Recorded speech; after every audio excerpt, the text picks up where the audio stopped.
नमस्कार प्यारे साथियों, मैं सुशील जादौन आप सभी का स्वागत करता हूं, आप सभी का अभिनंदन करता हूं। कैसे आप सब लोग बहुत अच्छे होंगे, जबरदस्त होंगे और शानदार होंगे। कैसी चल रही है आप सबकी तैयारी भी साथियों बहुत अच्छी चल रही होगी, खूबसूरत चल रही होगी और शानदार चल रही होगी।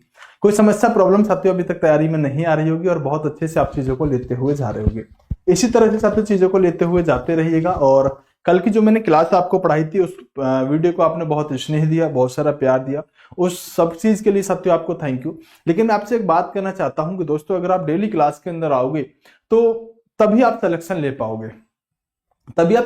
पाओगे, क्योंकि दोस्तों मुझे कोई इस बात का फर्क नहीं पड़ता कि आप क्लास में आ रहे हो या कि नहीं आ रहे, लेकिन दोस्तों इस बात का फर्क तुम्हें जरूर पड़ेगा, क्योंकि अगर आप क्लास में नहीं आओगे तो बेटा सिलेक्शन फिर दूर दूर तक नहीं होगा। ठीक है, इसलिए कंटिन्यू डेली क्लास के अंदर आया करो और बहुत बेहतरीन तरीके से चीजों को समझने की कोशिश किया करो। चलो शुरू करते हैं दोस्तों। आज जो क्लास है हमारी पॉलिटी की सेकंड क्लास रहने वाली है, पहली क्लास हो चुकी है। तो जिस भी बच्चे की हम बात करें, जिस भी बच्चे ने साथियों अभी तक पहली क्लास नहीं देखी वो जाके देख लीजिएगा। और हम एक पॉलिटी के साथ एक सेपरेट प्लेलिस्ट बनवा देंगे, हिस्ट्री होगी, पॉलिटी होगी, आगे जो भी मैं आपको सब्जेक्ट पढ़ाऊंगा तो एक सेपरेट प्लेलिस्ट बनवा दूंगा, जिससे साथियों आप उसके अंदर सीक्वेंस वाइज आपको वीडियो मिलते रहें।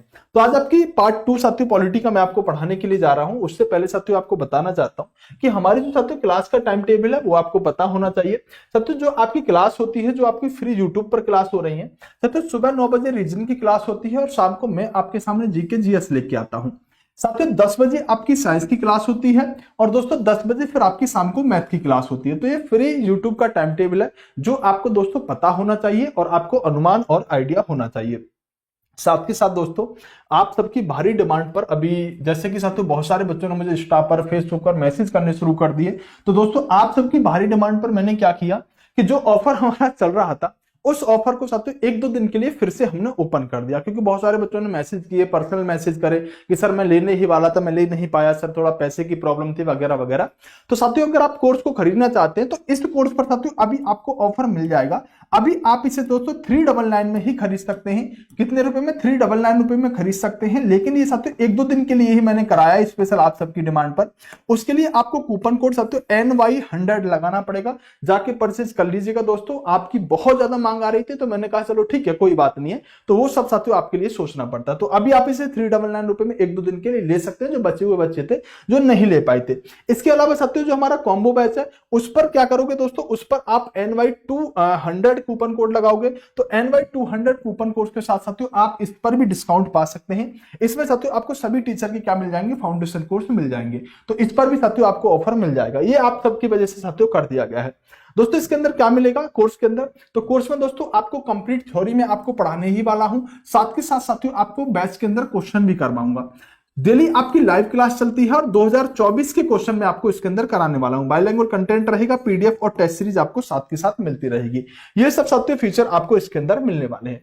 तो शुरू करें। पीडीएफ जो है साथियों कहां पर मिलेगी, तो पीडीएफ आपकी साइंस मैग्नेट वाली टेलीग्राम पर मिलेगी, जाके इसे ज्वाइन कर लीजिएगा। चलो शुरू करते हैं।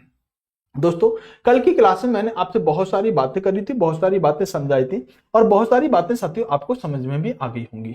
कोई डाउट किसी का बचा तो नहीं है, कोई समस्या किसी बच्चे को तो है नहीं, सबको साथियों अच्छे से समझ में आ गया होगा कि मैंने आपको क्या क्या चीजें बताई थी। पहले हस्ताक्षर, अंतिम हस्ताक्षर किसने संविधान लिखा, साथियों कुल कितने लोगों ने हस्ताक्षर करे, ये सब बातें आपको साथियों समझ में आ गई होंगी।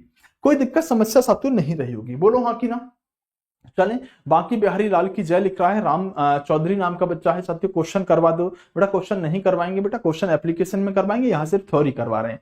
बाकी टीचर क्या करते हैं, यूट्यूब पर आपको क्वेश्चन करवाते हैं, एप्लीकेशन में थ्योरी करवाते हैं। हम एप्लीकेशन में क्वेश्चन प्लस थ्योरी दोनों करवा रहे हैं, यूट्यूब पर आपको थ्योरी करवा रहे हैं। तो बेटा ये एक कम बड़ी बात नहीं होती, एक बहुत बड़ी बात होती है कि आपको फ्री में थ्योरी पढ़ने के लिए मिल रही है। ठीक है दोस्तों, मैंने आपसे क्या कहा कि जो हमारा संविधान था वो संविधान, आप मुझे पहले क्वेश्चन बताओ, मैं आपसे क्वेश्चन पूछ रहा हूं, पहले आप मेरे क्वेश्चनों के जवाब दो। अगर मैं आपसे ये कहूं कि संविधान किसने बनाया तो आंसर क्या होगा। अगर मैं आपसे ये कहूं कि बेटा संविधान किसने बनाया, इंडियन कॉन्स्टिट्यूशन किसके द्वारा बनाया गया, तो आंसर क्या होगा। आप कहोगे सर संविधान जो निर्माण किया गया भारत का वो दोस्तों यहां पर संविधान सभा यानी कि कॉन्स्टिट्यूशन असेंबली के द्वारा बनाया गया। संविधान सभा किसके आधार पर बनी, क्या संविधान सभा किसके आधार पर बनी, तो क्या कहोगे सर मार्च 1940 में जो कैबिनेट मिशन भारत आया था उस कैबिनेट मिशन के आधार पर साथियों संविधान सभा का निर्माण हुआ था। संविधान सभा की पहली बैठक कब हुई, पहली बैठक कब हुई, तो क्या कहोगे दोस्तों 9 तारीख को 9 दिसंबर 1940 में संविधान सभा की पहली बैठक हुई। 10 दिसंबर 1940 को संविधान सभा की दूसरी बैठक हुई। फिर सबसे 11 दिसंबर को एक बैठक और फिर एक 13 दिसंबर को बैठक हुई। 9 दिसंबर वाली बैठक में दोस्तों वरिष्ठता के आधार पर डॉक्टर सच्चिदानंद सिन्हा को अस्थायी अध्यक्ष बनाया गया था। अगर मैं कहूं कि संविधान सभा के स्थायी अध्यक्ष कौन हुए, अगर सुनो ऐसे क्वेश्चन आप पूछे, सिंपल आपसे ये पूछे संविधान सभा के अध्यक्ष कौन थे, अब आंसर क्या लगाओगे? मैं देखना चाहता हूं आपका कॉमन सेंस कितना है।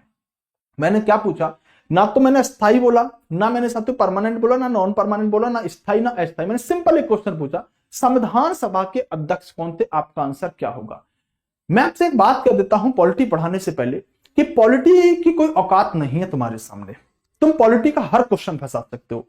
पॉलिटी तुम्हें एक ही जगह पर उलझा सकती है, एक ही जगह पर तुम्हें मात दे सकती है, और वो है उसकी भाषा। अगर आप पॉलिटी की भाषा में नहीं फंसे ना, पॉलिटी की लैंग्वेज में अगर नहीं फंसे ना, तो पॉलिटी का कोई क्वेश्चन कठिन बन ही नहीं सकता। जैसे मैंने आपसे सिंपल क्वेश्चन पूछा कि संविधान सभा के अध्यक्ष कौन थे। अब आपको तो ज्ञानी हो, आप तो नॉलेज है, तो आप कहोगे सर स्थायी या अस्थायी। बेटा ये पूछा ही नहीं मैंने, सिर्फ पूछा संविधान सभा के अध्यक्ष कौन थे। तो दोस्तों ऐसे क्वेश्चन में आप ध्यान रखना कि स्थायी और अस्थायी से मतलब नहीं है। हमें तो भाई जो सच्चिदानंद सिन्हा बने तो वो फॉर्मेलिटी के लिए बने थे, तो हमें आंसर क्या देना पड़ेगा दोस्तों? राजेंद्र प्रसाद देना पड़ेगा, जब आपको स्थायी और अस्थायी कुछ भी ना पूछे। बात समझ में आ गई? बोले सर कोई दिक्कत नहीं है, अच्छे से समझ में आ गई। दोस्तों एक बात और ध्यान रखना कि दोस्तों एक देश है जिसका नाम है मोनाको। क्या नाम है? मोनाको। ये मोनाको जो है, इस देश का संविधान दोस्तों सबसे छोटा है। कल मैंने अमेरिका के बारे में भी बताया होगा, तो शायद मैंने वहां पर ऐसा बोला था सबसे छोटा संविधान है, लेकिन सबसे छोटा संविधान अगर पूछे तो मोनाको देश का है। और जबकि अमेरिका का जो संविधान है उसमें सिर्फ और सिर्फ 7 अनुच्छेद हैं। ठीक है, कल मैंने आपको ये बात बताई होगी, मोनाको का सबसे छोटा संविधान है। चलो आगे बात करते हैं दोस्तों भारतीय संविधान के बारे में। जब हम आगे बात करते हैं तो भारतीय संविधान के द्वारा, मतलब भारत के अंदर संविधान सभा के द्वारा कुछ साथियों काम किए गए। पहले मैं शुरुआत करता हूं साथियों यहां से, सुनो, मैं दूसरी जगह से स्टार्ट करता हूं, जरा गौर फरमाना। दोस्तों क्या कोई बच्चा ये बता सकता है कि संविधान के अंदर पहला अनुच्छेद कब, पहला संविधान संशोधन कब हुआ? मुझे बस एक बात का जवाब दे दो कि संविधान में पहला संशोधन कब हुआ, पहला कॉन्स्टिट्यूशन अमेंडमेंट कब हुआ? बस इस बात का एक बार जवाब दे दो।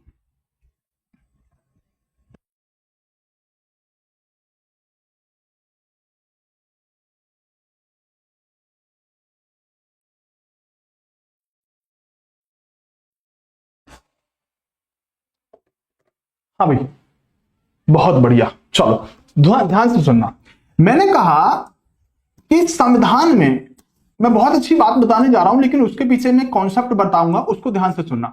संविधान में साथियों फर्स्ट कॉन्स्टिट्यूशन अमेंडमेंट यानी पहला संविधान संशोधन, संविधान में फर्स्ट संशोधन कब हुआ?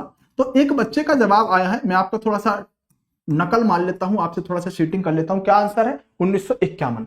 तो आपने कहा सर 1951 में पहला संशोधन हुआ। बात समझ में आ गई? बोले सर बिल्कुल समझ में आ गई।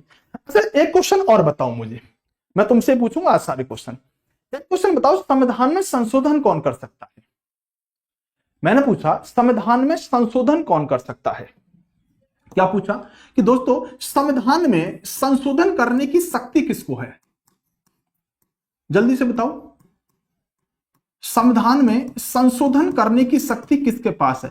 कौन साथियों कॉन्स्टिट्यूशन के अंदर अमेंडमेंट कर सकता है? राष्ट्रपति, प्रधानमंत्री, राज्य का राज्यपाल, अटॉर्नी जनरल, कौन संशोधन कर सकता है?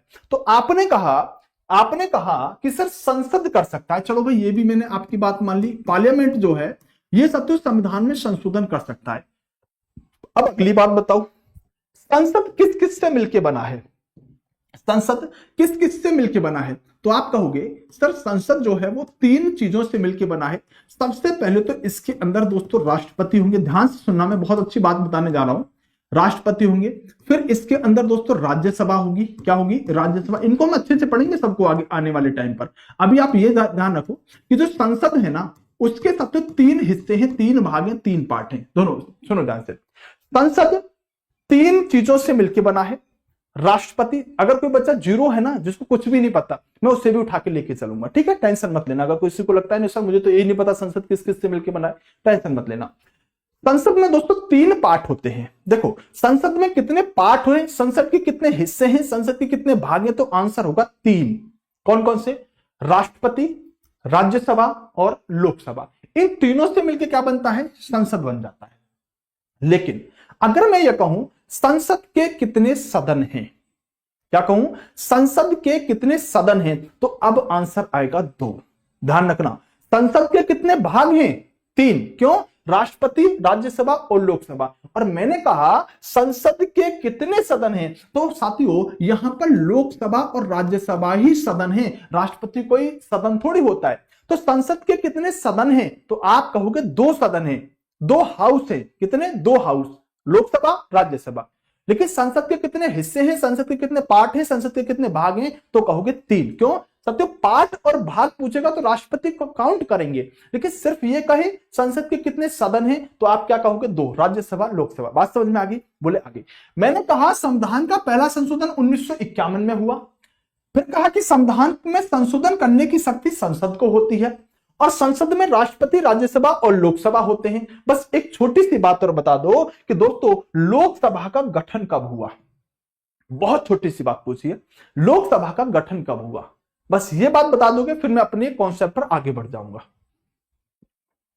ऑफर अप्लाई नहीं हो रहा बेटा, हो जाना चाहिए ऑफर अप्लाई, एक बार आप देख लो, ठीक है? नहीं होगा तो आप मैसेज वगैरह करना, मैं आपको हेल्प करा दूंगा। बस एक बात और बता दो, लोकसभा का गठन कब हुआ? चलो कोई बात नहीं, आपको हो सकता है ये बात ना पता हो, मैं आपको बता देता हूं। दोस्तों लोकसभा का गठन जो हुआ वो आपका अप्रैल 1952 में हुआ। कब हुआ? पहली बैठक की बात करें या गठन की बात करें, अप्रैल 1952 में हुआ। कुछ क्लिक किया आपके माइंड में? कुछ क्लिक किया आपके माइंड में? नहीं किया तो मैं कराता हूं, ध्यान से सुनो। आपने सारी बातों के आंसर दिए लेकिन आपने कुछ सोचा नहीं यहां पर। पहली बात, संविधान में पहला संशोधन कब हुआ?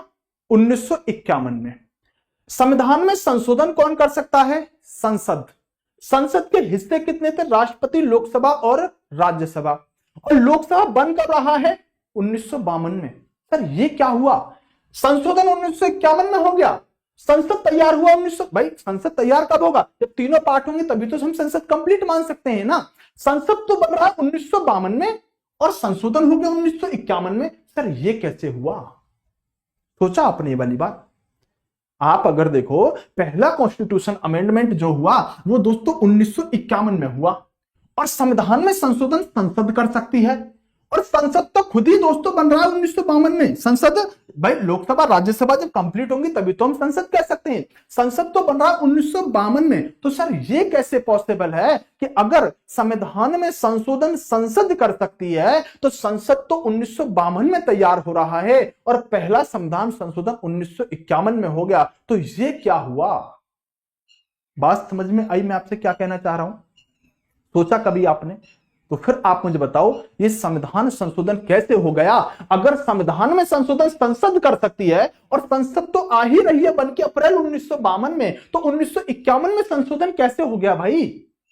बात समझ में आई? तो दोस्तों अब मैं आपको समझाने जा रहा हूं, इस बात को ध्यान से सुनना कि दोस्तों जो मैंने आपसे कहा कि भारतीय संविधान सभा के कुछ कार्य हुआ करते थे।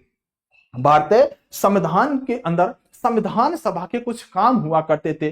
तो मैं आपको पहले यहीं पर इस डाउट को क्लियर कर देता हूं, नहीं तो तुम्हारे दिमाग के अंदर ये डाउट फिर डाउट ही बन के रह जाएगा। दोस्तों जो हमारी संविधान सभा हुआ करती थी इसका काम क्या था? संविधान सभा का काम क्या था? तो कहेंगे सर कॉन्स्टिट्यूशन असेंबली, संविधान सभा का काम क्या था? दोस्तों इसका काम सर आपने ही कल बताया था कि संविधान सभा का काम क्या है? संविधान निर्माण करना। क्या आपको यह बात पता है? क्या था? संविधान सभा का काम क्या था? संविधान का निर्माण करना, मेकिंग टू कॉन्स्टिट्यूशन। संविधान को बनाने का काम संविधान सभा कर रही थी। लेकिन आपको यह बात पता नहीं होगी जो मैं आपको बताने वाला हूं। दोस्तों इस संविधान सभा के 2 काम हुआ करते थे। इस संविधान सभा के दो काम हुआ करते थे और वो काम बटे हुए हुआ करते थे। जब दोस्तों ये संविधान सभा सुबह को इसके सदस्य आते थे और काम करते थे, तो सुबह को ये संविधान के निर्माण का काम करते थे और जैसे ही 12 बजे लंच डिनर वगैरह किया, तो लंच डिनर वगैरह करने के बाद यही संविधान सभा दोस्तों रूप ले लिया करती थी संसद का। यही संविधान सभा पार्लियामेंट के तौर पर काम करती थी। तो जिस संविधान सभा को सिर्फ हम इतना पढ़ते हैं ना कि संविधान सभा का काम संविधान का निर्माण करना था, तो आप ये जान लो कि ना केवल संविधान सभा का काम संविधान निर्माण करना था, बल्कि संविधान सभा संसद के रूप में भी काम करती थी। जैसे ही जब साथियों ये संविधान निर्माण का काम करती थी, तो इसके अध्यक्ष हो जाते थे राजेंद्र प्रसाद। जब ये संविधान सभा सुबह को काम कर रही है, तो अध्यक्ष हो जाते थे राजेंद्र प्रसाद। और दोस्तों जैसे ही खाना डिनर लंच वगैरह हुआ इनका दोपहर का, तो बाद में शाम के टाइम, दोपहर के बाद मतलब शाम तक, ये संविधान सभा संसद के रूप में काम करती थी और इसके अध्यक्ष हो जाते थे जीवी मावलंकर, जिन्हें साथियों आप गणेश वासुदेव मावलंकर के नाम से जानते हो। तो दोस्तों ये संविधान सभा दो काम करती थी, संसद का भी और संविधान निर्माण का भी। तो आपसे अगर कभी क्वेश्चन पूछ लिया जाए कि पहला संविधान संशोधन किसके द्वारा किया गया, तो ध्यान रखना पहला संविधान संशोधन जो है वो दोस्तों संविधान सभा ने ही किया था, क्योंकि हमारी संविधान सभा दो रूप में काम कर रही थी, एक दोस्तों संसद के रूप में और दूसरा संविधान निर्माण का भी काम कर रही थी। तो जो पहला 1951 में संविधान संशोधन हुआ है, वो दरअसल इस संविधान सभा के ही द्वारा कर दिया गया था, क्योंकि हमारी पार्लियामेंट तो बनके तैयार भी नहीं थी, लेकिन संविधान सभा के पास ऐसी ताकत थी कि वो साथियों संसद के रूप में शाम को काम करती थी। और पहला संविधान संशोधन जो किया गया है वो संसद के द्वारा ना करके इस कॉन्स्टिट्यूशन असेंबली यानी संविधान सभा के ही द्वारा पहला संविधान संशोधन किया गया। बात समझ में आ गई? डाउट तो नहीं बचा? कोई दिक्कत समस्या तो नहीं है दोस्तों? इसके अलावा मैं आपको बताना चाहता हूं कि संविधान सभा हुआ करती थी, इसने 22 जुलाई 1947 को हमारे राष्ट्र ध्वज को अपनाया। जो हमारा राष्ट्र ध्वज तिरंगा होता है, जिसे आप झंडा राष्ट्र फ्लैग कहते हैं या आप झंडा कहते हैं, इसमें 3 रंग आपको देखने के लिए मिलते हैं। बीच में एक साथियों अशोक चक्र है, जिसके अंदर आरों की संख्या, तीलियों की संख्या 24 है। जिसके नीचे साथियों अगर हम बात करें, आपको ग्रीन कलर दिखाई देता है। ये राष्ट्र ध्वज हमने 22 जुलाई साथियों 1947 को अपनाया। और किसने अपनाया? तो आप कहोगे संविधान सभा के ही द्वारा इसको अपनाया गया। दोस्तों 24 जनवरी 1950 की डेट हुआ करती थी, जब इस संविधान सभा ने हमारे राष्ट्रगान जन गण मन अधिनायक जय को साथियों अपनाने का काम किया। और दोस्तों 26 जनवरी 1950 को हमारा जो राष्ट्रगीत है उसको भी दोस्तों संविधान सभा ने अपनाने का काम किया। लेकिन ध्यान रखना, ये राष्ट्रगीत जो है इसके बारे में अपनाने से संबंधित कोई प्रावधान नहीं किया गया, लेकिन सिर्फ इसको उतनी ही वरीयता दी जाएगी। ऐसा कहा गया कि राष्ट्रगीत को उतनी ही वरीयता दी जाएगी जितनी राष्ट्रगान को दी जाएगी। तो हमारा जो राष्ट्रगान है, जो जन गण मन अधिनायक जय हे के नाम से जाना जाता है, जिसको 52 सेकंड में दोस्तों कंप्लीट गाया जाता है, विशेष परिस्थितियों में उसे 20 सेकंड में भी पूरा करना होता है, वही दोस्तों जो हमारा राष्ट्रगीत है वंदे मातरम वाला, उसे 65 यानी 65 सेकंड के अंदर दोस्तों गाए जाने का काम किया जाता है। तीनों पॉइंट इंपोर्टेंट होते हैं जो आपसे पूछे जाते हैं। ये तीनों के तीनों पॉइंट दोस्तों आपके छूटने नहीं चाहिए, इनको अपने दिमाग के अंदर रखिएगा। दोस्तों जब हमारा देश स्वतंत्र हुआ, तो स्वतंत्र होने के बाद हमने अपने देश के अंदर पहला मंत्रिमंडल का गठन किया। मंत्रिमंडल का मतलब है, जैसे आज के समय पर आप रेल मंत्री, शिक्षा मंत्री, ऊर्जा मंत्री या फिर अन्य परिवहन मंत्री वगैरह देखते हो, तो इसी तरह से हमने जो पहला मंत्रिमंडल बनाया था उसमें किस व्यक्ति को किस पद पर आसीन किया था, यहां से क्वेश्चन बन जाता है। जैसे दोस्तों देश के पहले प्रधानमंत्री जो बनते हैं वो जवाहरलाल नेहरू बनते हैं। बेसिक सा क्वेश्चन है, आपको सबको पता होगा। लेकिन दोस्तों पहले होम मिनिस्टर कौन बने, पेपर में पूछा जा चुका है। तो गृह मंत्रालय गृह मंत्रालय किसे दिया जाएगा? जिसको दोस्तों राष्ट्र के एकीकरण में बहुत नॉलेज हो, राष्ट्र की एकता में बहुत अच्छा योगदान रहा हो। तो भारत का प्रथम गृह मंत्री जो बने वो साथियों वल्लभ भाई पटेल जी को बनाया गया। और साथियों भारत के अंदर जो यहाँ पर एजुकेशन मिनिस्टर बने, जो शिक्षा मंत्री बने, वो मौलाना अबुल कलाम आजाद को साथियों भारत का प्रथम शिक्षा मंत्री बनाया गया। साथ ही साथ दोस्तों पहले रेल मंत्री जॉन माथई को बनाया गया। और दोस्तों पहले लेबर मिनिस्टर यानी कि दोस्तों यहां पर श्रम मंत्री जगजीवन राम को बनाएगा। दोस्तों स्टार लगा लेना, कई पेपरों के अंदर पूछा गया है कि भारत के पहले मंत्रिमंडल में रक्षा मंत्री किसे बनाया गया था? तो दोस्तों यहां पर बलदेव सिंह हुआ करते थे, जिनको रक्षा मंत्री के पद पर आसीन किया गया था। दोस्तों वैसे भी आपको याद हो जाएगा कि भाई रक्षा करने की अगर हम बात करेंगे तो रक्षा कौन कर सकता है? जिसके अंदर खुद में बल होगा, ताकत होगी, वही तो रक्षा कर सकता है। तो भैया रक्षा अगर करवानी हो तो बलवान व्यक्ति से करवानी पड़ेगी। तो बलदेव सिंह को दोस्तों भारत का प्रथम रक्षा मंत्री देश के अंदर बनाया गया था। दोस्तों स्वास्थ्य मंत्री राजकुमारी अमृता कौर को बनाया गया। और दोस्तों वित्त मंत्री आर के षणमुखम शेट्टी को बनाया गया। यह दोस्तों भारत का पहला मंत्रिमंडल हुआ करता था 1947 में, जब हमारा देश आजाद हुआ। आजाद होने के समय दोस्तों हमने इन लोगों को किस पर बैठाया? दोस्तों मंत्री बनाने का काम किया। दोस्तों सबसे ज्यादा यहां पर मैंने कहा रक्षा मंत्री आपसे पूछा जाता है, दूसरा आपसे शिक्षा मंत्री पूछ लिया जाता है, तीसरा रेल मंत्री भी आपसे पूछा गया है, और दोस्तों गृह मंत्री और प्रधानमंत्री तो आपको याद हो ही जाएगा, इसमें कोई बड़ी बात रहने वाली नहीं है। दोस्तों अगर हम बात करें कि संविधान के स्रोतों के बारे में, तो दोस्तों जब हमारे देश के संविधान को बनाने की बात आई तो जो प्रारूप समिति हुआ करती थी, जिसे आपको मैंने कल ड्राफ्टिंग समिति, मसौदा समिति या प्रारूप समिति के नाम से बताया था, जिसके अध्यक्ष दोस्तों BR अम्बेडकर जी को बनाया गया था। तो उस प्रारूप समिति के अध्यक्ष जो BR अम्बेडकर हैं, इन अम्बेडकर जी ने क्या किया कि लगभग 60 देशों के कॉन्स्टिट्यूशन को पढ़ा, 60 देशों के संविधान को पढ़ा। उन संविधानों से लगा कि मान लो फंडामेंटल राइट्स इस देश के अंदर अच्छे हैं, मान लो साथियों यहां पर फंडामेंटल ड्यूटीज अच्छी हैं, मतलब वो तो बाद में जुड़े, लेकिन फिर भी एक अनुमान मैं आपको बता रहा हूं। मान लो DPSP इस देश के अंदर अच्छी है, नागरिकता का प्रावधान इस देश के अंदर अच्छा है। जहां से जो चीज उन्हें लगी कि इस देश के अंदर ये चीज प्रावधान अच्छे हैं, उन्होंने कहा हम इस देश से इस चीज को अपना लेते हैं। क्योंकि हमारा संविधान बनाने का जो उद्देश्य है वो बहुत कठिन कठोर संविधान बनाने का उद्देश्य नहीं था। हमारा संविधान कैसा होना चाहिए? एक लचीले प्रवृत्ति का होना चाहिए, ऐसी इन संविधान निर्माताओं की इच्छा हुआ करती थी। तो दोस्तों यहां पर दुनिया भर के संविधानों के बारीकी से सत्व परखने के बाद BR अम्बेडकर जी ने क्या किया? BR अम्बेडकर यानी कि भीमराव अम्बेडकर जी ने सत्यों भारतीय संविधान का मसौदा तैयार किया। इसीलिए सत्यों इन्हें मसौदा समिति का भी अध्यक्ष कह दिया जाता है।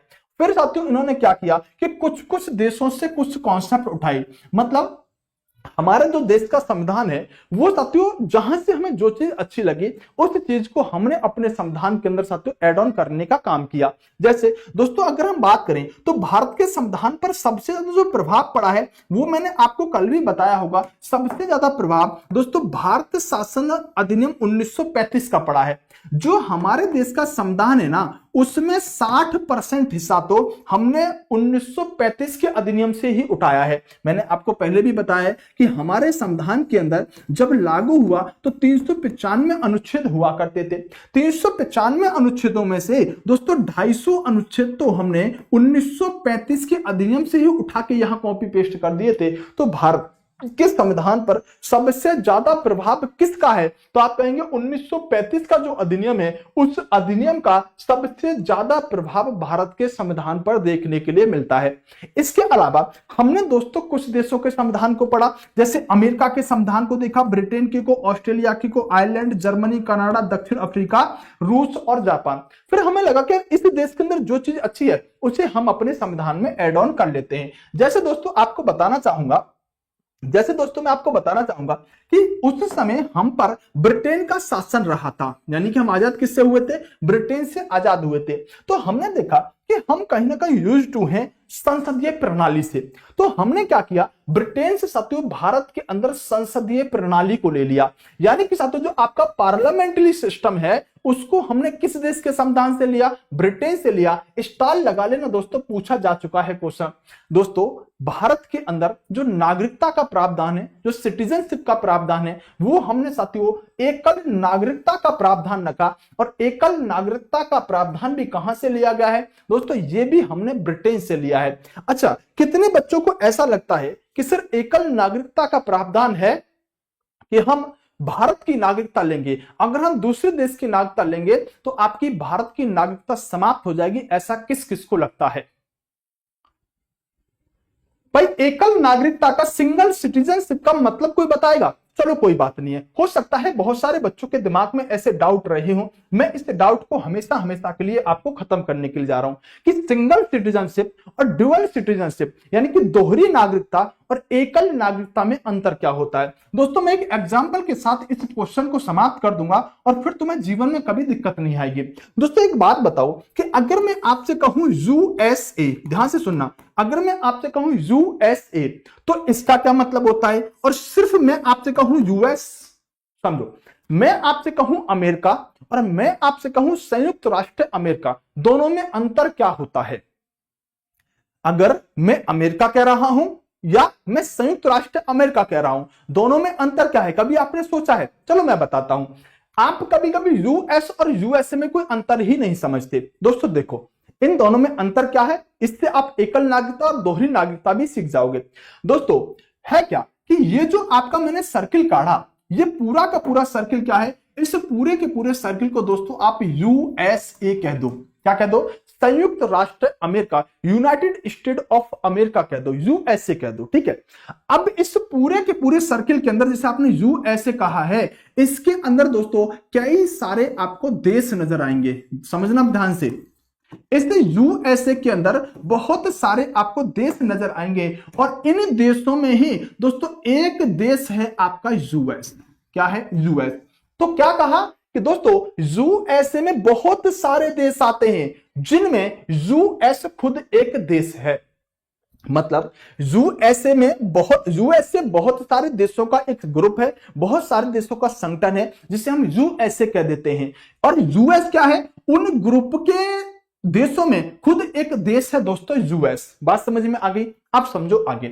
दोस्तों यहां से आप समझ जाओगे एकल नागरिकता और दोहरी नागरिकता का मतलब क्या होता है। बच्चों को ऐसे लगता है कि सर एकल नागरिकता का मतलब है कि सिर्फ भारत की नागरिकता लेके रखेंगे, अगर आपने किसी दूसरे देश की नागरिकता प्राप्त कर ली तो भारत की नागरिकता समाप्त हो जाएगी, यही एकल नागरिकता होती है। यह एकल नागरिकता नहीं होती, मैं समझाने जा रहा हूं। तो मैंने कहा कि पूरा जो ग्रुप है इन सभी देशों को मिलाकर यूएसए कह देंगे और इनमें एक छोटा सा देश आपको ये यूएस नजर आ जाएगा। तो संयुक्त राष्ट्र अमेरिका और खुद अमेरिका तो इस ग्रुप में है। दोस्तों अगर मान लो दोस्तों यहां पर कोई देश है दोस्तों, ये एक और जिसका नाम है एक्स। ध्यान से सुनना, ये वो वाली एक्स नहीं जो तुम्हें छोड़ के चली गई।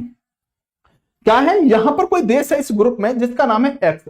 इस एक्स नाम के देश में ये एंजल प्रिया नाम की एक लड़की रहती है। क्या नाम है? एंजल प्रिया नाम की एक लड़की रहती है। किसमें? एक्स नाम के देश में एक एंजल प्रिया नाम की लड़की रहती है।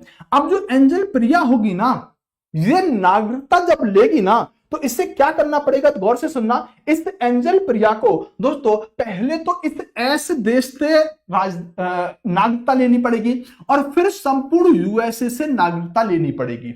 बात समझ पाए? मैंने कहा कि अगर एंजल प्रिया को जो एक्स देश के अंदर रह रही है, इसको अगर नागरिकता लेनी है तो पहले तो इस एक्स देश की नागरिकता लेगी और फिर इस पूरे यूएसए की नागरिकता लेगी। दोस्तों इसी को हम कह सकते हैं दोहरी नागरिकता। क्या हो गई? दोहरी नागरिकता। अगर आप दोहरी नागरिकता समझ गए ना तो सिंगल यानी सिटीजनशिप यानी कि एकल नागरिकता में कोई प्रॉब्लम नहीं है। दोस्तों अब हम आते हैं भारत के संदर्भ में। किस में आते हैं? अब हम आते हैं भारत के संदर्भ में। दोस्तों ये क्या होगा? पूरा आपका दोस्तों इंडिया हो गया। क्या हो गया? ये आपका साथियों इंडिया हो गया। अब इंडिया में क्या है? इंडिया में दोस्तों कई सारे मध्य प्रदेश, उत्तर प्रदेश, राजस्थान, बिहार, पश्चिम बंगाल, अरुणाचल प्रदेश, उड़ीसा, ये सब देश हैं। तो मान लो यहां पर कोई बबलू नाम का लड़का रहता है, यहां पर मध्य प्रदेश में कोई बबलू नाम का लड़का रहता है। तो क्या बबलू को, मान लो कहां रहता है बबलू? एमपी के अंदर। तो क्या बबलू को दोस्तों एमपी की नागरिकता लेनी पड़ेगी और फिर इंडिया की नागरिकता लेनी पड़ेगी? ऐसा प्रावधान है क्या भारत में? नहीं। क्यों? बबलू क्या कहेगा? हम भारतीय हैं। वो ये नहीं कह सकता मेरे पास मध्य प्रदेश की नागरिकता है, नहीं, वो क्या कहेगा? मेरे पास भारतीय नागरिकता है, मैं भारतीय नागरिक हूं। दोस्तों यहां क्या था कि एंजल प्रिया को एक्स से भी नागरिकता लेनी पड़ रही थी और यूएसए से भी नागरिकता लेनी पड़ रही थी, यानी कि यहां दो जगह से नागरिकता लेनी पड़ रही थी। इसे आप दोहरी नागरिकता कहोगे। जबकि भारत में जो नागरिकता है वो सिंगल सिटीजनशिप है, वो एकल नागरिकता है। मतलब आपको किसी राज्य से नागरिकता लेने की आवश्यकता नहीं है, आप सिर्फ और सिर्फ क्या, एक भारत से नागरिकता ले लो। यही है साथियों एकल नागरिकता का प्रावधान। बात समझ में आई तो सारे बच्चे जस्ट करेंगे, नहीं समझ में आई तो मैं दोबारा बताऊंगा, नो कर देना। कंफ्यूज तो नहीं हो गए? सिंगल सिटीजनशिप यानी कि एकल नागरिकता और दोहरी नागरिकता में अंतर क्या है? दिक्कत तो नहीं होगी? समझ में आ गया? क्लियर है?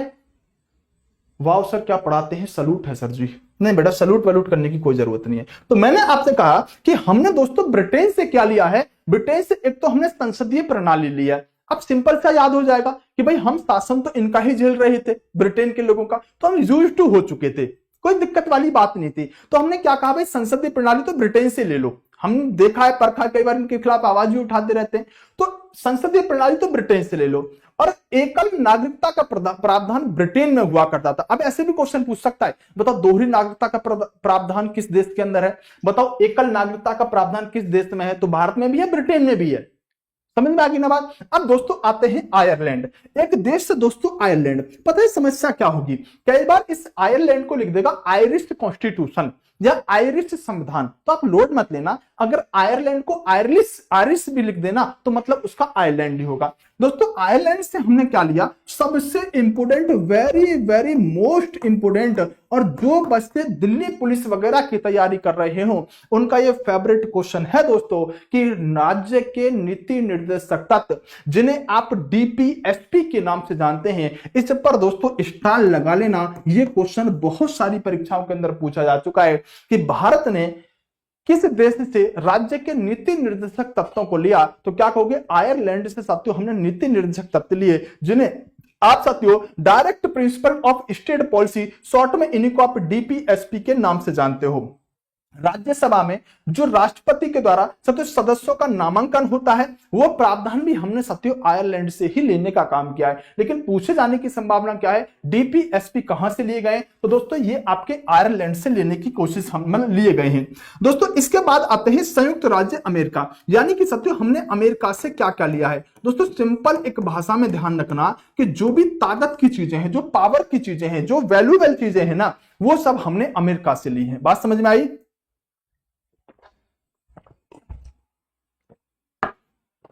जो भी ताकत की चीजें होंगी, जो पावरफुल चीजें होंगी, वो सब हमने अमेरिका से ली है। अमेरिका वैसे भी ताकतवर देश है, हमारे सामने तो कुछ भी नहीं, वैसे टेंशन मत लेना तुम। हम तो अमेरिका क्या, हम तो रूस चाइना को ताकतवर नहीं समझते। तो जैसे देखो मौलिक अधिकार यानी कि साथियों फंडामेंटल राइट्स कितने इंपॉर्टेंट होते हैं। इसके बिना है क्या? इसके बिना है कुछ? अगर आपके फंडामेंटल राइट्सों का हनन हो जाए, वॉयलेट हो जाए, तो क्या बचेगा आपके पास? पावरफुल चीज है, तो हमने क्या से लिया साथियों? अमेरिका से लिया। दोस्तों राष्ट्रपति का निर्वाचित होना कहां से लिया? अमेरिका से लिया। यार राष्ट्रपति सबसे बड़ी पावर होती है, मतलब एक तरीका है, जो ताकतवर चीज है वो सब अमेरिका से ली है।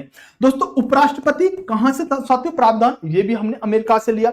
और न्यायालय के अंदर साथियों जो न्यायालय की व्यवस्था है, ये भी हमने कहां से ली दोस्तों? अमेरिका से लेने का काम किया। क्या पूछा जाएगा दोस्तों? मौलिक अधिकार सबसे ज्यादा पूछे जाएंगे अमेरिका से, ये आपसे बहुत पूछे जाते हैं। ध्यान रखना मौलिक कर्तव्य नहीं है यहां पर फंडामेंटल राइट्स हैं, फंडामेंटल ड्यूटीज नहीं है, ये मौलिक अधिकार लिए हैं दोस्तों हमने अमेरिका से। मौलिक कर्तव्य कहां से लेंगे तो मैं आपको अभी आगे चल के बताने वाला हूं, वो याद भी करवा दूंगा, ठीक है। दोस्तों देखो अब जर्मनी की जब बात आई तो आपको पता है कि जब मैं हिस्ट्री पढ़ा रहा था तो मैं कह रहा था कि ब्रिटेन और जर्मनी में हमेशा द्वंद्व रहता था, मतलब पहला वर्ल्ड वार, दूसरा वर्ल्ड वार, जर्मनी तो लड़ा था सब सारे के सारे वर्ल्ड वार। तो जर्मनी की जब बात आई तो जर्मनी ने कहा भाई साहब देखो तुम हमको ना पहले वर्ल्ड वार में, दूसरे वर्ल्ड वार में बहुत मारे हो, तो हमसे अच्छी तरह से कौन जानता है भैया देश में इमरजेंसी कैसे लगनी है। अगर कोई मारने आए तो अपने आप को आपातकाल घोषित कर दो। क्यों? क्योंकि भैया जर्मनी पहला वर्ल्ड वार, दूसरा वर्ल्ड वार जर्मनी ही तो झेला था, ये पिटा भी खूब था। तो इसने कहा देखो भाई हम तो देंगे इमरजेंसी, क्योंकि हमें पता है भैया इमरजेंसी अगर होगी तो पिटने से बच जाओगे। तो जर्मनी ने क्या दिया दोस्तों, आपात उपबंध जो है वो आपके जर्मनी में, इनको सबको डिटेल में पढ़ाने वाला, लोड मत लेना, अभी सिर्फ ये समझो कौन सा प्रावधान कहां से लिया गया दोस्तों। इसके बाद जापान, इसके बाद जापान। तो जापान के लोग क्या है ना, इनकी टेक्नोलॉजी बड़ी तेज है। जापान में आप देखोगे तो साथ भूकंप वगैरह बहुत आते रहते हैं। ये क्या करते हैं ना कि चीज बिगड़ गई ना, उसको बना तो तुरंत दे देते हैं, मतलब इनको बहुत ज्यादा फर्क नहीं पड़ता, तो सब बना तुरंत देते हैं। तो विधि द्वारा स्थापित प्रक्रिया, इनको प्रक्रिया बहुत आती है। अगर बिल्डिंग गिर गई तो 10 दिन में खड़ा कर देंगे, है ना, इनका पूरा व्यवस्था खराब होगी 20 दिन में खड़ा कर देंगे। तो सब इनको प्रक्रियाएं बहुत आती हैं। तो विधि द्वारा स्थापित प्रक्रिया हमने कहां से ली दोस्तों, ये आपकी जर्मनी ने ली, मतलब जर्मनी से जापान से हमने साथियों ये लेने का काम किया, जर्मनी से आपात उपबंध लिए। दोस्तों दक्षिण अफ्रीका क्रिकेट टीम का नाम सुना है, दक्षिण अफ्रीका क्रिकेट टीम का नाम सुना है, बड़ी खतरनाक टीम होती है दक्षिण अफ्रीका। इसको याद ऐसे रखना है कि दक्षिण अफ्रीका की क्रिकेट टीम इतनी बेहतरीन होती है कि एक समय ऐसा था कि कोई रिकॉर्ड बना दो, कोई भी रिकॉर्ड बना दो, उस रिकॉर्ड को दक्षिण अफ्रीका वाले तोड़ देते थे। आप हाईएस्ट रन का स्कोर बना दो, दक्षिण अफ्रीका वाले तोड़ देते थे। आप सबसे ज्यादा स्कोरिंग कोई भी प्लेयर होता था तो दक्षिण अफ्रीका में। तो जितने भी दक्षिण अफ्रीका की क्रिकेट टीम थी ना, ये हर किसी रिकॉर्ड को तोड़ने के लिए जानी जाती थी। मतलब जो रिकॉर्ड बना ना उसमें संशोधन तुरंत कर दिया करती थी। तो संविधान संशोधन प्रक्रिया दोस्तों स्टार लगा लेना, ये क्वेश्चन बहुत पूछा जाता है कि संविधान संशोधन प्रक्रिया हमने कहां से ली है दोस्तों, ये हमने दक्षिण अफ्रीका से ली है। और ध्यान रखना दक्षिण अफ्रीका की क्रिकेट टीम बहुत अच्छी है, आप कोई भी रिकॉर्ड बनाओ उससे संशोधन तुरंत कर देती, तोड़ देती है उसको। तो संविधान संशोधन प्रक्रिया हमने दक्षिण अफ्रीका से ली है। दोस्तों ऑस्ट्रेलिया से क्या लिया है, तो अभी मैं आपको बताऊंगा समवर्ती सूची का विभाजन जो है वो हमने ऑस्ट्रेलिया से लिया है। और जो रूस है, जो रशिया देश है ना, जब रशिया देश की बात आई तो रूस जो है ना हमारा मित्र राष्ट्र है। क्या है, रूस हमारा मित्र राष्ट्र है। तो रूस ने कहा कि भारत के लिए कर्तव्य देना मेरा कर्तव्य है। मतलब मैं क्या दूंगा, सतुक कर्तव्य। भाई रूस वालों ने क्या खड़े होकर कहा कि भाई हमारा भी कुछ कर्तव्य बनता है, हम आपके मित्र हैं, बताओ क्या चाहिए। तो भारत ने कह दिया आप सिर्फ कर्तव्य ही दे देना हमें। तो मित्र क्या करेगा, भाई मित्र तो अपना कर्तव्य निभाएगा ना दोस्तों, मतलब इमरजेंसी में। तो कर्तव्य मौलिक कर्तव्य या फिर फंडामेंटल ड्यूटीज किससे लिए दोस्तों, हमने ये रूस से लेने का काम किया है। इस पर भी आप स्टार लगा लेना। मैं आपसे पूछूंगा, और अगर मैं आपसे पूछूं तो एक भी क्वेश्चन ऐसा ना हो जाए जो तुम्हें साथियों ना पता हो, एक भी क्वेश्चन ऐसा ना हो जाए जो तुम्हें ना पता हो। जैसे मैं अगर आपसे यह बात पूछ लूं कि महोदय मेरे लालू सिर्फ ये बताओ कि संविधान संशोधन प्रक्रिया कहां से ली है, तो जरा आंसर करना। मैंने कहा संविधान संशोधन प्रक्रिया कहां से ली है, तो संशोधन कौन कर देता है, और दक्षिण अफ्रीका वाले। मैं आपसे कहूं कि ये बताओ साथियों डीपीएसपी कहां से लिए गए, मतलब राज्य के नीति निर्देशक तत्व कहां से लिए गए, तो आयरिश कॉन्स्टिट्यूशन या फिर आयरलैंड के संविधान से लिए गए। अगर मैं आपसे कहूं दोस्तों ये बताओ कि मौलिक अधिकार कहां से लिए गए, ताकत वाली चीज आ गई ना, अमेरिका से लिए गए। अगर मैं कहूं नागरिकता का प्रावधान कहां से लिया गया है, तो मैंने आपको बताया ही भाई ब्रिटेन, एकल नागरिकता का प्रावधान ब्रिटेन से लिया गया। सारे के सारे याद रखना जितने मैंने आपको बताए हैं। इसके अलावा साथियों कुछ अन्य चीजें भी होंगी जो टॉपिक में आपको पढ़ाता जाऊंगा। देखो अब हम साथियों पढ़ने वाले हैं भारत के संविधान की अनुसूचियों को। इन्हें आप शेड्यूल कह सकते हैं। और शेड्यूल क्या है कैसे है वो सिर्फ बातें हैं साथियों की, आप कोई किताब ले लो, उस किताब के पहले पेज पर लिखी हुई बातें, फिर आप उसके अंदर चले जाओ, ये आर्टिकल ये होता है, शेड्यूल क्या होता है, कोई बकवास वाली बात नहीं पूछी जाती। सिर्फ टीचरों का अपना एक तरीका है, पहले तुम्हें भूमिका बनाएंगे, शेड्यूल क्या होता है ना, उसके पीछे 5-7 लाइन तुम्हें लिखवा देंगे, बिना बात फेंकवा देंगे, ये होता है शेड्यूल। कुछ नहीं बेटा, सिंपल जो क्वेश्चन पूछे जाएंगे अपन वही पढ़ेंगे, क्योंकि हम पॉइंट टू पॉइंट पढ़ाने वाले टीचर हैं, तुम पॉइंट टू पॉइंट पढ़ने वाले हो। सिंपल आपसे पूछा जाएगा पहली अनुसूची में क्या है, दूसरी में क्या है, पहले कितनी थी, वर्तमान में कितनी है, कौन सी कब जुड़ी, बस उतना। ठीक है, सुनो दोस्तों, हमारे भारत के संविधान में जब हमने संविधान बनाया तो वो एक ऐसा समय था कि हमें ऐसे लग रहा था हम संविधान बना भी पाएंगे कि नहीं बना पाएंगे। तो हमने क्या किया कि उस समय हमने जो चीज बहुत ज्यादा इंपॉर्टेंट लगी ना, हमने वो चीज साथियों अपने संविधान में ऐड ऑन कर दी। फिर हमने कहा कि संशोधन करते रहेंगे और अपने हिसाब से संविधान को बनाते रहेंगे। बोले ठीक है। तो जब संविधान बनाया तो उस समय हमारे संविधान के अंदर सिर्फ 8 अनुसूचियां हमने जोड़ी। ध्यान से सुनना, जब हमने अपना संविधान बनाया तो हमारे संविधान में तो अनुसूचियों की संख्या कितनी थी? 8 हुआ करती थी। वर्तमान के समय में भारत में कितनी अनुसूचियां हैं? 12 अनुसूची हैं। इसका मतलब सर ये कहा कि जो ओरिजिनल कॉन्स्टिट्यूशन में अनुसूचियों की संख्या थी 8 थी और वर्तमान में अनुसूचियों की संख्या कितनी है? 12 है। तो आप ये कह सकते हैं 9वीं, 10वीं, 11वीं साथियों ये अनुसूचियां आपकी और खुद 12वीं ये अनुसूचियां साथियों बाद में जोड़ी गई। बिल्कुल कह सकते हो। मूल संविधान में कितनी थी? 8। आज के समय में कितनी है दोस्तों? 12। मैं आपको आज की क्लास में 12 की 12 अनुसूची याद करा के जाऊंगा। और बताओ, पहले 12 अनुसूची याद कराऊंगा और फिर साथियों इनकी बहुत डिटेल में आपको लेके जाऊंगा, क्या है कैसे है सब कुछ A to Z। ठीक है, 12 अनुसूची याद करेंगे। याद करें क्या? मैं अभी आपको याद करा रहा हूं, ठीक है, नोट मत करना। जैसे मैं आपको माइंड में सेट करूं ना, बस ऐसे थोड़ा सुनना मेरी बात को ध्यान से। देखो दोस्तों, पहली अनुसूची मैं पूछूंगा, इसलिए माइंड को यही प्रेजेंट करके चलना, ठीक है, यही कमरे में रखना और ऐसे समझो जैसे ऑफलाइन हम पढ़ रहे हो। ठीक है, तो यही माइंड को रखना। ठीक है, पहली अनुसूची दोस्तों, पहला आर्टिकल पढ़ो या पहली अनुसूची पढ़ो, सिंपल सी बात होगी कि भारत के साथियों राज्य और संघ शासित प्रदेशों का प्रावधान होगा। भारत में कितने राज्य हैं? 28। बहुत सारे ऐसे भी हो सकते हैं जो ये सोचेंगे भारत में कितने राज्य हैं। 29 तो तेलंगाना बना था 2 जून 2014, फिर एक आंध्र प्रदेश, दमन द्वीप भी इधर होगा 32-33, ऐसे बहुत सारे मिलेंगे तुमको। तो भारत में दोस्तों 28 राज्य और 8 केंद्र शासित प्रदेश हैं। तो जब भी हम पहली अनुसूची की बात करेंगे तो भैया भारत का स्वरूप तो बताएंगे है कैसा। तो 28 राज्य हैं, 8 केंद्र शासित प्रदेश हैं। अभी लोड मत लेना, कभी दिमाग में आने लगे सर केंद्र शासित प्रदेश क्या होता है, इनको संघ शासित प्रदेश भी बोलते हैं, यूटी यानी कि यूनियन टेरिटरी बोलते हैं। अभी लोड मत लो, ठीक है, आप समझते हो 8 केंद्र शासित प्रदेश हैं और 28 राज्य हैं। बोले समझ गए? बोले हाँ।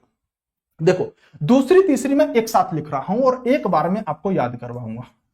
दूसरी तीसरी पहली याद होगी ना, क्या है इसमें? भारत के राज्य क्षेत्र और संघ शासित प्रदेशों का प्रावधान है। दोस्तों आप किसी कंपनी में नौकरी करने के लिए गए, तो जब आप कंपनी में जाओगे तो पहले आपका शपथ वगैरह, ओथ वगैरह काम सिखाया जाएगा या पहले दिन जाके आपको पेमेंट दे दिया जाएगा, ये पकड़ो पहले महीने की सैलरी 50,000 होगा क्या? ये बात बताओ मुझे। पहले आपको शपथ वगैरह काम सिखाया जाएगा या पहले ही दिन जाके आपको सैलरी पेमेंट दे दिया जाएगा? दोनों में से क्या काम होगा? तुम बड़े समझदार हो, इस बात का आंसर तो तुरंत दे दोगे।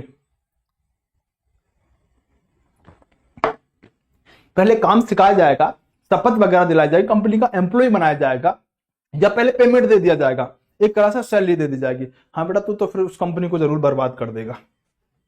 दोस्तों अगर आप किसी भी कंपनी में जाते हो तो पहले आपको काम करवाया जाता है, कंपनी का एम्प्लॉय बनाया जाता है, जब महीना हो जाता है जब जाके आपको सैलरी मिलती है। बाद में सैलरी, पहले शपथ। ये नेता लोगों की बात चल रही है भैया यहां पर। तो यहां क्या होगा? उल्टा चलेगा, पहले शपथ बाद में सैलरी। सॉरी, समझ आता हूं दोस्तों, यहां क्या होगा? नेता लोग यहां उल्टा चलेगा। पहले क्या होगा? पहले सैलरी दी जाएगी और बाद में दोस्तों क्या होगा? बाद में शपथ दिलवाई जाएगी। तो 2-3 हम एक साथ याद करने वाले थे। तो पहले क्या होगा दोस्तों? वेतन दिया जाएगा और बाद में क्या होगा? ओथ यानी कि शपथ दिलवाई जाएगी। अभी मैं आपको जैसे याद करवा रहा हूं ना, बस याद करना, बाद में मैं आपको सब कुछ लिखाने वाला हूं। तो मैं आपसे पूछूं कि दूसरी अनुसूची में क्या है? सभी संवैधानिक पदाधिकारियों के वेतन का प्रावधान। क्या? सभी संवैधानिक पदाधिकारियों के वेतन का प्रावधान दोस्तों दूसरी अनुसूची में है। तीसरी में क्या है? सभी संवैधानिक पदाधिकारियों के दोस्तों शपथ ओथ का प्रावधान। अभी मैं इसको इतना डिटेल में पढ़ाऊंगा ना, प्रतिज्ञान क्या होता है, शपथ क्या होता है, राष्ट्रपति किस में आता है, राष्ट्रपति कौन सी अनुसूची में आता है, वेतन किसके अनुसार लेता, सब बताऊंगा। ठीक है, अभी याद करो। पहली राज्य और केंद्र शासित प्रदेश, दूसरी तीसरी एक साथ याद कर ली, कोई दिक्कत नहीं है। पहले क्या है भैया? नेता लोग हैं, पहले पैसे ले लेते हैं, बाद में शपथ लेते रहेंगे। भाई नेता लोग इनकी चलती है देश में। अब सुनो आगे, अगर हम चौथी अनुसूची की बात करें तो चौथी अनुसूची में क्या है? तो जैसे आपने देखा होगा ना कि गांव में अगर जैसे मान लो प्रधानी वगैरह के चुनाव हुए या फिर कोई पार्टी चुनाव लड़ रही है, तो कई बार कहते हुए देखेंगे अगर 2-4 सीटें और जीत लेते ना तो तुम भी प्रधान बन जाते, 2-4 सीटें तुम और जीत लेते तो तुम भी राज्यसभा के अंदर होते, तुम लोग 2-4 सीटें और जीत लेते तुम्हारी सरकार बन जाती। ऐसे लोग देखे होंगे ना। तो यहां 2-4, तो 4वीं तो अनुसूची है और 2-4 सीटें और जीत लेते, तो यहां सीटों की ही बात की गई है। और सीटें किसकी दोस्तों? राज्यसभा की सीटों का बंटवारा। क्या? राज्यसभा की सीटों का बंटवारा। राज्यसभा की सीटों का बंटवारा। ठीक है, मैं अभी इसको शॉर्ट में लिख रहा हूं क्योंकि अभी सिर्फ माइंड में एक फ्रेम तैयार करना है हमें। ठीक है, राज्यसभा की सीटों का बंटवारा का मतलब क्या है कि दोस्तों भारत के अंदर ना राज्यसभा के अंदर तो फिक्स सीटें हैं। अब कहीं से तो 10 लोग आके बैठेंगे, कहीं से 20 लोग आके बैठेंगे, कहीं से 30 लोग आके बैठेंगे। तो किस राज्य से राज्यसभा में कितने लोग आके बैठेंगे वो सत्य प्रावधान चौथी अनुसूची में कर रखा है। बात समझ में आ गई? बोले सर बिल्कुल समझ में आ गई। पांचवी और छठी में एक साथ याद करेंगे। देखो पांचवी और छठी एक साथ याद रखेंगे। याद रखने का तरीका सिंपल है। जब हमारा संविधान बन रहा था तो हुआ क्या, हम तो देश के लिए संविधान बना रहे थे ना, और देश में सब आते हैं। तो कुछ ऐसे भी लोग थे जो अनुसूचित जाति और अनुसूचित जनजाति के हितैषी हुआ करते थे। उन्होंने कहा कि भाई देखो, आप जो संविधान नियम कानून बना रहे हो वो तो सभी को ध्यान में रख के बना रहे हो। कुछ लोग तो ऐसे हैं जो आम जनमानस से हटे हुए हैं। जैसे आप साथियों कभी अंडमान निकोबार क्षेत्र में जाओ, वहां पर सैंपियन, ओरवा, जारवा, ये बहुत सारी जनजाति पाई जाती हैं जो अभी भी कपड़े नहीं पहनती, नग्न अवस्था में रहती हैं पूरी तरह से।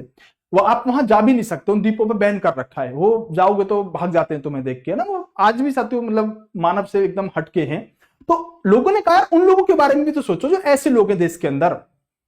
हाँ, तो उन लोगों के बारे में भी सोचो। तो उनके लिए साथियों हमने पांचवी और छठी में प्रावधान किया। क्या किया? पहले छठी याद करते हैं। छठी कैसे याद रखेंगे? देखो छठी में एक ट्रिक याद रखना, ATMM6। क्या कहा? ATMM6। तो 6 का मतलब क्या है? यहां पर 6 का मतलब तो है छठी अनुसूची।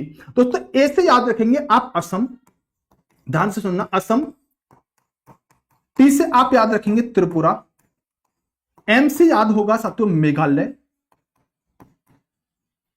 और एक एम से होगा मिजोरम। तो मैंने कहा कि आपको कुछ नहीं करना, आपको छठी अनुसूची के लिए ATMM6 याद रखना है।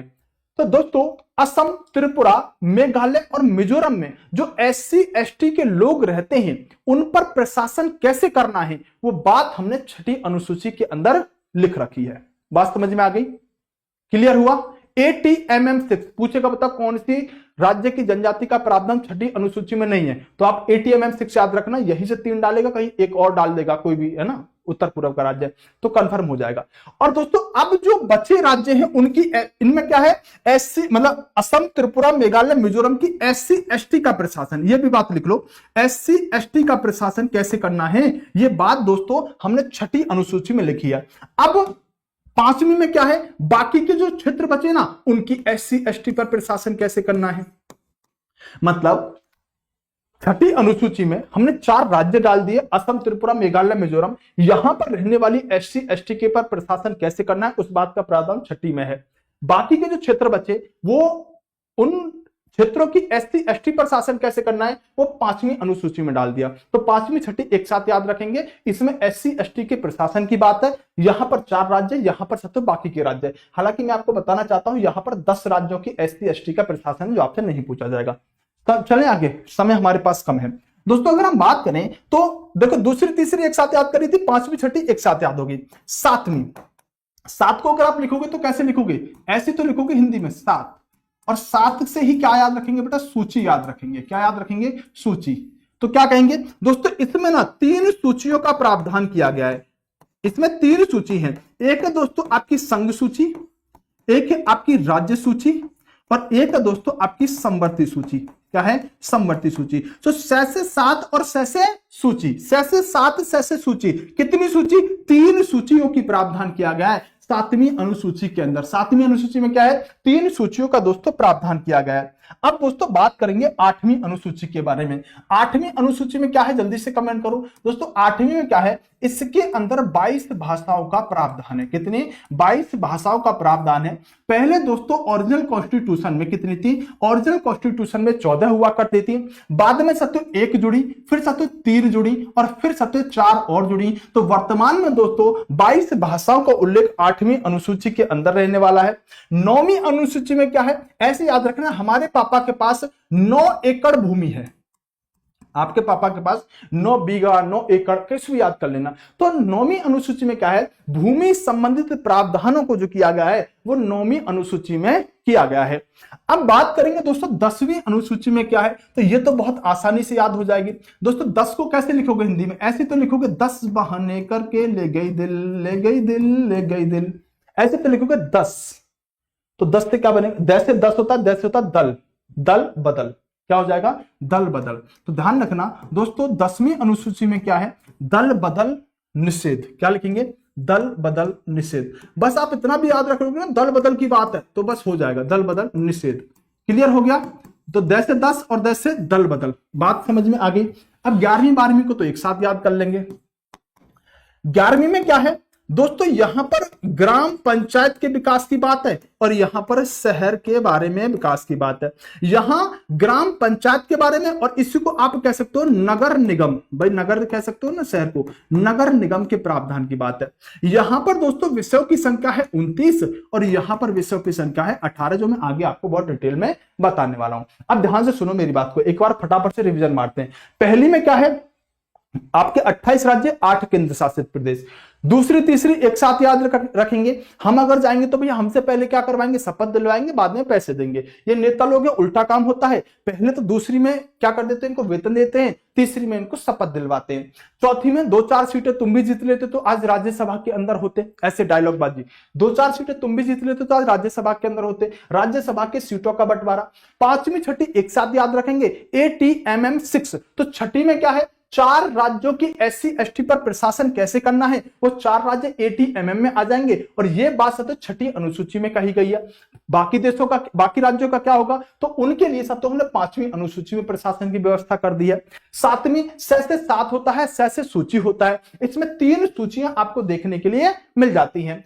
8वीं अनुसूची में क्या है दोस्तों, 22 भाषाओं का उल्लेख है। हमारे पापा के पास 9 एकड़ भूमि है, क्या है, हमारे पापा के पास 9 बीघा जमीन है, 10 बहाने करके ले गई दिल, यानी कि 10 से दल और 10 से 10वीं अनुसूची। 11वीं में क्या है, गांव की बात और 12वीं में क्या है, शहर की बात। अगर मैं पूछूं कि बेटा बताओ तीसरी अनुसूची में क्या है, तो क्या बता पाओगे, जल्दी से बताओ। दोस्तों अभी मैंने आपको एक ओवरव्यू दिया और हमारे पास क्या है दोस्तों, समय बड़ा मतलब क्या ही बताऊंगा ना। अब जब मैं आपको पढ़ाऊंगा ना इनको डिटेल में तो आपको मजा ना आ जाए ना। अभी ये हो गया 1 नंबर का क्वेश्चन पूछा जाएगा तो आप उड़ा दोगे, ठीक है। अब जब मैं आपको डिटेल में पढ़ा रहा हूंगा ना, तब देखना कितना आपको मजा आने वाला है। एक एक चीज को साथियों, एक एक क्वेश्चन आपका जो भी जहां से आज तक बना होगा, इसमें साथियों देखो राष्ट्रपति, राज्यपाल, लोकसभा अध्यक्ष, यहाँ उपराष्ट्रपति मैंने क्यों नहीं लिखा ये बताऊंगा मैं आने वाले समय पर। उपराष्ट्रपति वेतन का उल्लेख संविधान में नहीं है, मैं बताऊंगा उपराष्ट्रपति को सैलरी मिलती है कि नहीं मिलती है, मिलती है तो कैसे मिलती है, यहाँ पर क्यों नहीं, सब बात बताऊंगा, सारे डाउट क्लियर करूंगा, ठीक है।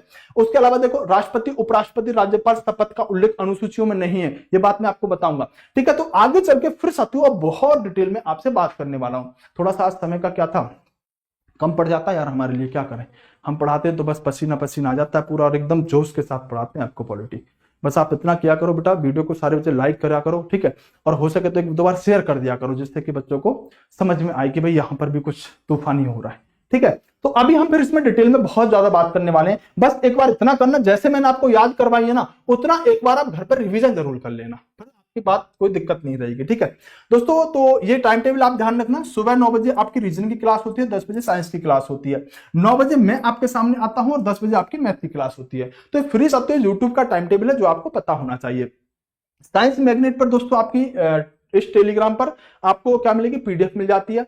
और दोस्तों आप सबके बहुत ज्यादा डिमांड पर एक बार पुनः आपके कोर्स को 399 रुपए में कर दिया गया। अब मुझसे मत कहना दोबारा, तुमने इतने सारे मैसेज करे तब साथ मुश्किल से करवा पाए हैं, फिर आपको 499 रुपए में ही मिलेगा। तो अभी जिसको भी लेना है ना, और जिसका भी जो कह रहे हैं ना कि कूपन कोड वगैरह अप्लाई नहीं हो रहा, तो क्लास जैसे ही खत्म होगी ना, मैं एक बार उसको करवा दूंगा। अगर ऐसा कुछ प्रॉब्लम होगी तो आप कल ट्राई कर लेना, कल को भी आपको 399 रुपए में करवा दूंगा मैं, ठीक है, अगर नहीं अभी हो रहा हो तो, ठीक है, कोई दिक्कत वाली बात नहीं है। लेकिन NY100 कूपन कोड लगा लेना, तभी साथियों आपको कोर्स मिलेगा। अगर आप कॉम्बो बैच लेना चाहते हैं तो कॉम्बो बैच के लिए साथियों आपको NY200 कूपन कोड लगाना पड़ेगा। इस पर भी साथियों आपको डिस्काउंट मिल जाएगा, जिसमें आपको सभी टीचरों के दोस्तों फाउंडेशन कोर्स देखने के लिए मिलेंगे। और दोस्तों मैं तो आपसे एक बात कहता हूं कि एक बार आप डेमो लेके तो देखो। वैसे तो आप जानते हो यार, मैं तुम्हें जो पढ़ा रहा हूं, ऐसा मुझे नहीं लगता कि कोई बच्चा ऐसा हो क्लास में संतुष्ट ना हो रहा हो, मुझे ऐसा नहीं लगता। मैं इस बात को घमंड के साथ नहीं करा, लेकिन हाँ तुम्हारा थोड़ा प्यार से पता चल जाता है।